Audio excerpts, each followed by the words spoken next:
Bang, Selamat malam Bang. Muslim. Muslim ya Bang ya. Saya mau nanya Bang, Oh ya silakan Bang, silakan. kan katanya kalau orang Islam, walaupun melakukan perbuatan keji dan munkar, yang penting mengucap dua kalimat syahadat, masuk surga. Ya, Kata siapa? kan saya sering nonton Bang Edis. Iya, kata siapa itu? Saya kan mengatakan bahwa orang Islam itu asal dia mengucapkan syahadat masuk surga. Ya, Nah, tetapi stop. Cukup pertanyaan sampai di saya, situ. Nggak cukup sampai di situ. Sekarang saya mau nanya, berarti kan orang Islam punya versi surga nih. oh ya, surga yang dihayalkan oleh Muhammad karena Muhammad sendiri kan nggak pernah ke surga. Tuh iya, emang Muhammad pernah ke Iya. surga? Nggak Maksudnya pernah, gini, Bang, Muhammad nggak pernah ke surga. Sekarang saya mau nanya, kalau surga versi Kristen sama atau nggak sama surga versi Islam? Beda, beda. Surga di dalam Islam dengan surga di dalam Kristen itu beda jauh Bang. Kalau surga di dalam Islam, mohon maaf Bang, surga di dalam Islam itu penuh dengan kegiatan-kegiatan ya, aduh. Mau saya puterin Bang? Mau saya puterin? Nggak usah. Saya udah tahu, saya nonton video Bang Edis terus. Maksudnya gini loh Bang, Gimana? kan kalau orang Islam itu pokoknya yang penting mengucapkan dua kalimat syahadat. Ya, mau Masuk maling, surga. mau berzina, masuk surga pokoknya. Kalau mau jadi orang harus apa syaratnya? Saya mau nanya. Oke, kalau mau jadi orang Kristen, seperti kata Tuhan Yesus, orang itu harus bertobat dan dilahirkan kembali. Apa maksud dilahirkan kembali? Artinya, seseorang tersebut harus hidup baru. Enggak, bukan gitu. Maksudnya gini loh. Kalau orang Islam, kalau orang yang mau masuk Islam kan harus mengucapkan dua kalimat syahadat. Ya, Nah, kalau orang mau masuk Kristen harus dibaptis gitu kan? betul, dibaptis, tetapi bukan cuma baptis doang. Apa gunanya baptis-baptis? Ya, maksudnya gini loh Bang. Kalau udah dibaptis, udah pindah nih jadi surga Kristen gitu kan? Walaupun dibaptis, tetapi seseorang itu harus hidup baru, Bang. Tidak boleh seseorang itu hanya dibaptis saja, tetapi dia tidak mengalami perubahan dalam hidupnya. Paham, saya paham. Maksud saya gini loh. Misal nih, contoh ya, ada orang Islam pindah ke Kristen, dibaptis. Dia jadi misalkan jadi baik nih, jadi orang baik. Mm, Otomatis surganya pindah kan, surga versi Kristen. mm, Bener gak? mm. Nah, sekarang gini, misalkan orang nggak beragama Islam dan nggak tahulah apalah agamanya, anggap dia nggak punya agama, tapi dia baik, dia masuk surga yang mana? Iya, masuk surganya Kristen. Walaupun dia nggak dibaptis. Ya, jadi begini ya, baptis itu dia itu hanya sekedar tanda pertobatan. Yang paling Ya, penting, sama yang aja, paling sama aja berarti. Konsepnya sama berarti, yang penting ucap Beda. la ilaha illallah. beda. Bang, tempat abang itu agak sedikit berisik bang. Apa ada kipas atau apa di situ? Saya di toko. Gini, dengarkan, begini. Coba ya kita pelan-pelan nih, kita rekonstruksi ya pelan-pelan. Ya. Di dalam kekristenan, yang paling penting itu adalah suatu pertobatan. Nah, baptis itu adalah lambang dari Dulu, Bang. pertobatan. Dulu, Bang. Contoh pertobatan. Contoh pertobatan tuh begini. Contoh ya, dulu tukang mabok-mabok, tukang merokok, ya kan, tukang berzina, tukang mencuri. Nah, setelah Ya. dia jadi Kristen, dia berhenti melakukan itu, Berubah jadi baik. berubah jadi baik. Kalau dalam agama Islam kita nggak ada kayak begitu. Dalam agama Islam yang penting ngucapin syahadat. Tidak ada Tuhan selain Allah, maling, zina jalan terus. Tetap masuk surga. Bahkan yang nanggung dosanya orang Islam itu ditanggung sama orang Yahudi dan Nasrani. Lu nggak percaya? Maksudnya gini loh Bang. Maksudnya gini. Gimana? Kan tadi udah diomongin ya. Surga versi Islam sama surga versi Kristen itu beda. Begini. Masalahnya surga versi Islam itu hayalan. Ya, anggaplah hayalan. Bukan, memang hayalan. Gini, sebentar. Gini, saya tanya sekarang. Yang menceritakan surga, yang menceritakan bahwa nanti begini kawin-mawin, ya pesta begini. Saya mau ngomong nanti kena ban lagi, aduh. Kan menurut Ustadz yang apa namanya diucapkan sama dia dalam satu acara televisi, surganya Islam itu pesta apa itu, Bang? XXX. Nah, itu surganya Islam menurut Pak Ustadz. Ya. Nah, sekarang yang pernah ke situ siapa? Nggak gini loh Bang. Poin saya Sebentar, bukan gini. Apakah Muhammad pernah ke situ? kalau dengar ceritanya ya, Muhammad itu pernah lihat surga dan pernah lihat neraka. Di mana? Coba tunjukkan di mana Muhammad pernah lihat. Mas apa ya? Saya cuma dengar ceritanya sih. Nggak gini loh Bang. Maksud saya tuh poin saya yang pengen saya tanya kan Oke. kalau di versi Islam, mau lu sebaik apa, mau lu sedermawan apa jadi orang, kalau lu nggak mengucapkan dua kalimat syahadat, tetap lu dibilangnya Masuk neraka. neraka. Iya. Kalau di Kristen nggak seperti itu. Di Kristen, barang siapa yang melakukan itu yang diselamatkan. Nah, Barang siapa yang bertobat dan lahir baru itu yang diselamatkan. Bukan ucap cuap-cuap, bukan. Ya, stop dulu sampai situ. Maksudnya gini loh, Bang. Sekarang ada orang nih nggak tahu agamanya.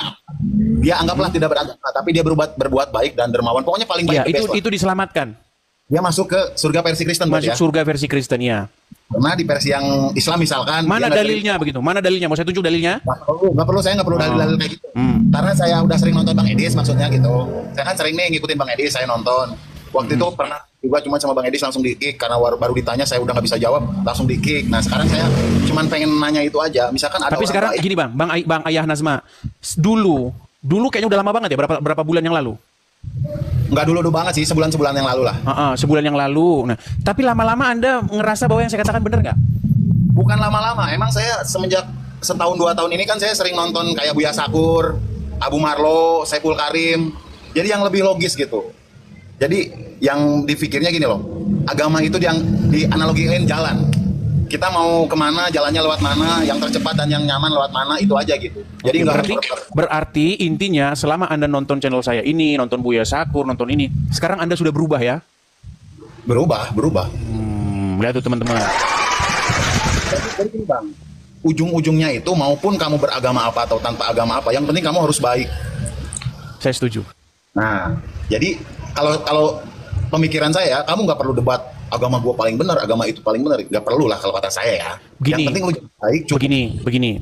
Pertama-tama ada orang yang berkeyakinan, ada orang yang mempunyai paham bahwasanya asal mengucapkan kalimat syahadat masuk surga, mau maling mau mencuri, ada nggak? Ada banyak. Nah, menurut banyak. Anda pribadi, itu pemahaman yang salah nggak? Salah. Nah, apakah dengan meluruskan pemahaman mereka, mendebat mereka, apakah itu jadi salah? Nah, jadi gini Bang. Silakan. Saya sharing ya.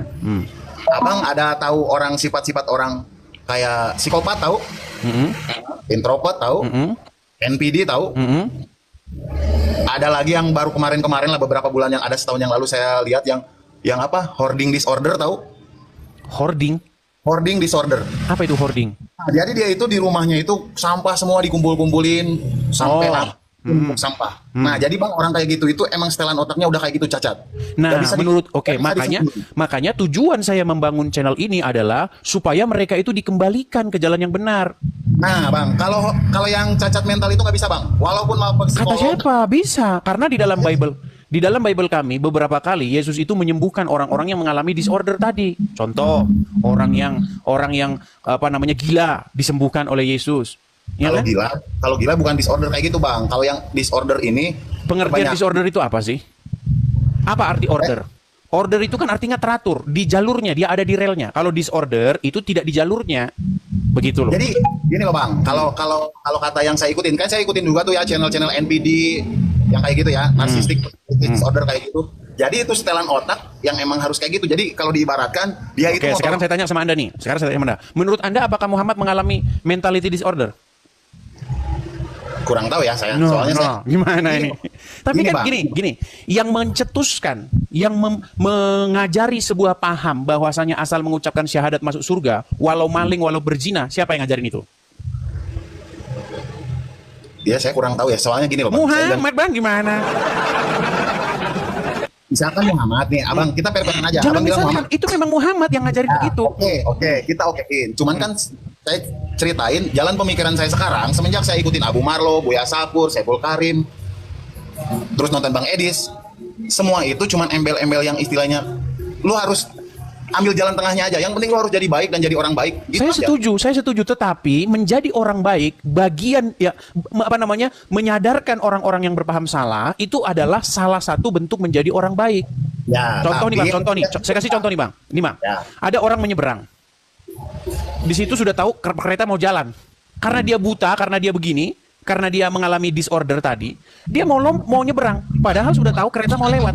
Menurut Anda mendiamkannya, tidak melakukan apa-apa, menurut Anda apakah itu baik?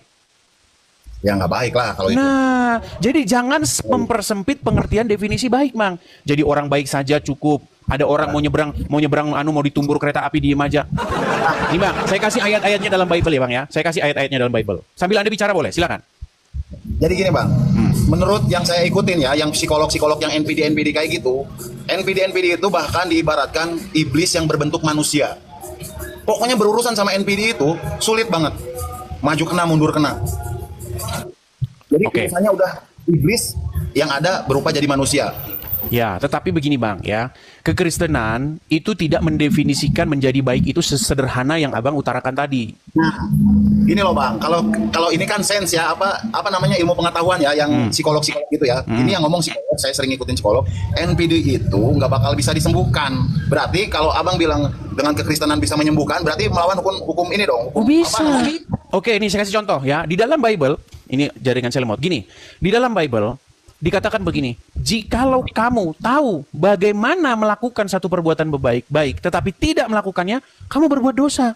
Itu makanya standar kekristenan. Ya itu saya setuju. Nah, sama seperti saya kasih contoh yang tadi. Jangan kita lari kemana-mana. Sudah tahu di situ ada orang mau nyebrang. Dia mau menyeberang, padahal di situ kereta mau lewat. Kalau Anda tidak tarik dia, berarti Anda membiarkan orang tersebut ditabrak oleh kereta, betul? Nah, betul. Di dalam kekristenan, jika Anda tahu bagaimana berbuat baik tetapi tidak melakukannya, Anda berbuat dosa. Itu dalam Bible. Ya. Jadi jangan sederhanakan yang penting kan baik, Bang.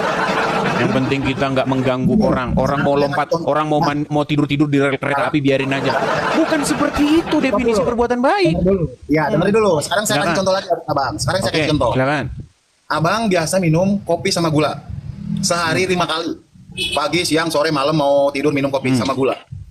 Saya biasa konsumsi kopi pahit sehari 2 kali. Nah, kita ngobrol bersama nih berdua kan, di ruang yang sama. Saya bilang, lu jangan ngopi pakai gula terus setiap hari, apalagi sehari 5 kali. Tapi Bang Edis tetap memaksakan dengan keinginan kebiasaannya sehari ngopi manis 5 kali. Itu perbuatan baik, saya ngasih tahu. Tapi cuman karena Bang Edisnya udah biasa kayak gitu dan terus aja, gua udah biasa kayak gini, nggak apa-apa kok minum kopi sama gula. Jadi gimana? Iya, yang penting kan kita peringatkan. Yang penting kita kasih tahu bahwasanya begini, dampaknya begini dan begini. Nah, kita cukup kasih tahu, bukan untuk diperhatikan. Iya, saya juga memberitahu. Tetapi saya tidak sampai mukul seperti gambar orang ini nih. Nah, kalau orang Islam, coba lihat kerjaan-kerjaan orang-orang Islam. Bulan puasa, mereka ngapain? Ngapain coba mereka bulan puasa? Warung-warung. Iya, mecahin etalase orang. Iya. Karena itu yang teman-teman tidak berpikir kali ya. Jadi semua ditelan bulat-bulat aja dan diiyain aja. Bahkan sekarang saya Pul Karim ada yang bilang MUI mana gitu daerah pusat. Sedangkan saya kalau tapi gini. Anda nggak bisa menyalahkan orang Islamnya loh. Anda nggak bisa nyalahkan MUI-nya. Masalahnya itu ajarannya Muhammad. Bang, ajaran Muhammad itu tahu nggak? Ajarannya Muhammad apa? Kalau kamu ketemu dengan orang Wahyudi, orang Nasrani di jalan, desaklah mereka ke jalan yang sempit. Coba bayangin kalau umat muslim ngelakuin itu, Bang. Coba bayangin. Apa yang terjadi? Setiap ketemu orang muslim, orang non-muslim, orang Wahyudi Nasrani, pepet, desak mereka ke jalan yang sempit. Ayo. Persempitlah jalan mereka, coba. Misalnya nih, saya kasih contoh. Ada orang Yahudi atau Nasrani, ya kan? Mau ke sekolahan. Taruh nih, ketemu dengan muslim. Desak lo ke jalan yang sempit. Itu yang dilakukan oleh umat muslim. Seandainya umat muslim ngelakuin ajaran Muhammad, masih mending Bang, orang Islam gak ngelakuin ajaran Muhammad. Orang Yahudi itu maksudnya apa sih Bang? Gimana? Orang Yahudi itu maksudnya apa? Ya elah, masa gak tahu orang Wahyudi? Maksudnya orang Kristen.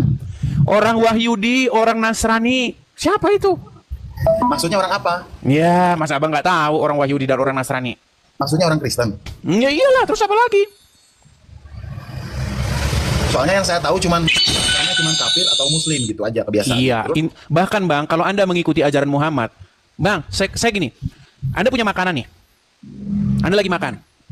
Oke? Anda taruhlah Anda punya makanan berlebih, Anda hidup berkecukupan. Terus ada orang dia perlu makan, tetanggamu misalnya. Tapi dia non-muslim. Perbuatan baik nggak memberikan dia makan walaupun dia non-muslim? Ya perbuatan baik lah. Tapi menurut Muhammad nggak boleh. Menurut Muhammad, makananmu tidak boleh dimakan kecuali oleh orang-orang yang bertakwa. Ya, mungkin itu buat beda-beda ini ya. Nah, makanya saya bilang Bang, gini, kalau memang Abang memang sudah ingin hidup baik, mustahil gini Bang, mustahil seseorang menjadi baik di detik yang sama dia ngikut Muhammad. Ayo, ngeri nggak itu statement itu? Ngeri loh. Perhatikan ini, mustahil seseorang menjadi baik di detik yang sama dia mencontoh Muhammad. Jadi kalau harus baik harus mencontoh siapa? Harus mencontoh Yesus. Kalau nggak mau mencontoh Yesus juga gimana? Emang harus perlu Yesus itu sebagai sosok manusia yang tidak bercacat celah, yang tidak melakukan kesalahan. Semua manusia, sekarang saya tanya sama Bang.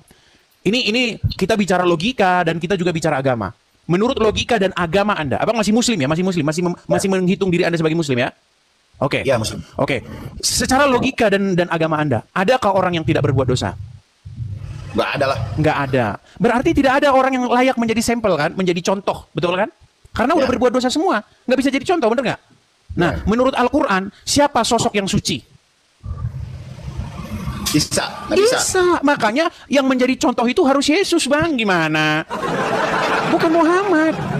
Gini Bang, kita balik lagi ke logika ya. Logika, kita udah dewasa nih. Buat jadi baik, anggap kayak saya nih. Saya kan nggak tahu nih Muhammad gimana, Isa gimana, nggak tahu kan? Ya kita harus tahu, Bang. Masalahnya kita harus cari tahu. Dengar dulu, kan saya nggak tahu nih. Oke. Apa Islam? Saya nggak tahu Muhammad gimana dan nggak tahu juga Isa gimana. Tapi menurut saya, logika saya, buat jadi baik nggak perlu tahu Muhammad caranya gimana dan nggak perlu tahu juga Nabi Isa caranya gimana. Oke. Kalau dicontoh Bang tadi, ada orang mau nyebrang, mau di depannya ada kereta api, nggak perlu nyontoh Muhammad sama Isa juga kali. Kita udah tahu kok itu baik, tinggal dibantu aja. Baik. Gini, baik. Masalahnya itu kalau Anda membuang Bible Anda, membuang Quran Anda. Nah, sekarang saya tanya nih, Bang. Kalau standar manusia, ini diskusi saya dengan orang-orang ateis karena saya dulu berkecimpung ya di dalam dunia ateisme. Gini. Standar apa yang akan kita gunakan? Saya kasih contoh nih, Bang. Ini mohon maaf nih, orang yang mengalami gangguan seksual. Saya kasih contoh, laki-laki dengan laki-laki. Tahu kan maksud saya ya? Nah, ketika laki-laki dan laki-laki mereka menikah, saya tanya, buang Bible, buang Quran, itu perbuatan baik nggak? Ya nggak baik lah. Dari mana Anda bisa mengukur itu perbuatan tidak baik? Ya udah, normalnya gimana ya, masa sama cowok orang-orang. Nah, berarti akal Anda sebenarnya telah dipengaruhi oleh ajaran-ajaran Bible. Ya, saya nggak mau nyebutnya itu ajaran Bible. Makanya gini, Bang. Ketika Anda mengatakan, tidak perlu saya mengenal Yesus untuk melakukan perbuatan baik, tidak perlu saya melihat Bible untuk melakukan perbuatan baik, menurut saya itu sebuah kemunafikan. Karena standarnya manusia, kebenaran versi manusia, itu berbeda dengan kebenaran versinya Tuhan. Iya, shalom teman-teman semua. Terima kasih sudah menonton video ini dan kiranya video ini menjadi pelajaran bagi kita semua, terlebih-lebih untuk mencerdaskan dan juga untuk menyadarkan saudara-saudara kita para polemikus ya teman-teman ya. Nah teman-teman, apa yang mereka bahas itu tadi itu sangat logika dan itu masuk akal, dan kemudian kita lihat bagaimana seorang pria tadi ketika dia menonton beberapa tokoh agama mereka yang dimana mereka membahasnya dengan jujur seperti Kiai Buya Sakur dan juga Edis TV. Dia menonton ada beberapa channel yang dia tonton dan kemudian dia tersadarkan, yang artinya dia berubah, yang tadinya keras, yang tadinya radikal, yang tadinya fanatik, namun sekarang tidak fanatik lagi teman-teman ya. Nah teman-teman, memang kalau kita bicara sosok yang perlu diteladani, maka yang patut kita teladani dalam hidup kita itu hanya Yesus Kristus. Kenapa? Karena dia manusia yang tidak pernah melakukan dosa sekalipun dia dicobai dengan segala macam godaan oleh iblis di padang gurun, namun dia tetap tidak melakukan suatu dosa. Berbeda dengan para nabi lainnya, sekalipun Adam dan Hawa yang pada mulanya diciptakan itu, dan endingnya juga mereka jatuh ke dalam dosa sampai kepada keturunan mereka, sampai pada kita hari ini. Maka tidak ada yang patut kita contohkan dari semua orang-orang yang jatuh ke dalam dosa, melainkan hanya sosok yang datang dari sorga. Yesus berkata, aku datang dari atas, kamu dari bawah. Dan maka kalau kita bicara sosok siapa yang perlu dan yang yang patut diteladani adalah hanya sosok Yesus dalam perbuatannya, tindakannya, kasihnya, semuanya bisa kita ambil hikmat, pelajaran dari karakter-karakter Yesus Kristus. Itu saja yang perlu saya sampaikan, kiranya Tuhan Yesus memberkati kita semua. Shalom.